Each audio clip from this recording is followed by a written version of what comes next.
What makes a relationship work is things in common. Does that make sense? We're jotting it down. What makes a relationship things work is things in common. What makes a relationship passionate is things being different. What makes a relationship work is things in common. What makes it passionate is that things are very different. Now, if they're different values, you're going to just eventually hate each other. But if they're different energies, masculine and feminine energies, regardless of whether it's men and women, right? It could be two women, two men, man, woman. As long as whatever the relationship is, there's a more masculine one and more feminine one, there's going to be sparks. That's where the electricity comes from. But what a lot of people do is they have a lot in common, and so they have love, but they don't have the passion because they're both being masculine or they're both being feminine, or they've worn themselves out. And most people, when they're tired or when they're stressed, put on the mask of the opposite energy. Most women under stress, ladies, you tell me, become more masculine or more feminine? Which one? Under stress. Which one? Which one?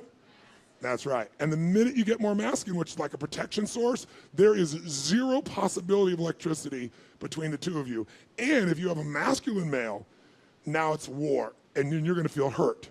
And the same thing happens with ladies. If a woman is not seen, if she does not feel seen by her man, ladies, you will feel that energy somewhere else where you think you're seen, won't you?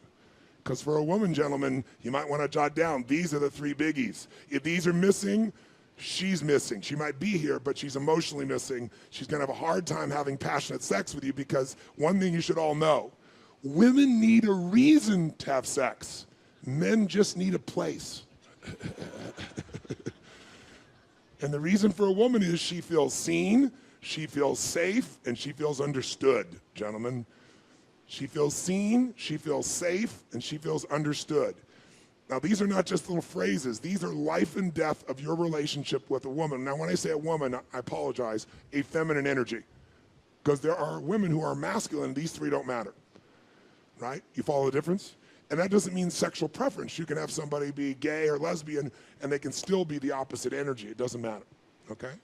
So if you're with a feminine energy, that energy needs to be seen. Now, men tend to be in one focus all the time. That's the way our brains function. We go into total concentration. Our power is our ability to let go of everything except what we focus on. A woman's power is that she can feel everything simultaneously. A woman can be here talking to this woman and she's hearing both of their conversations going on and the child in the back, and can tell by the tone of voice of the child what they're doing, or they're getting into monkey business or not. And a part of her is thinking about the checklist she needs to do over here, and she's having empathy for the woman in front of her. Guys are like, you're crazy, there's no possibility.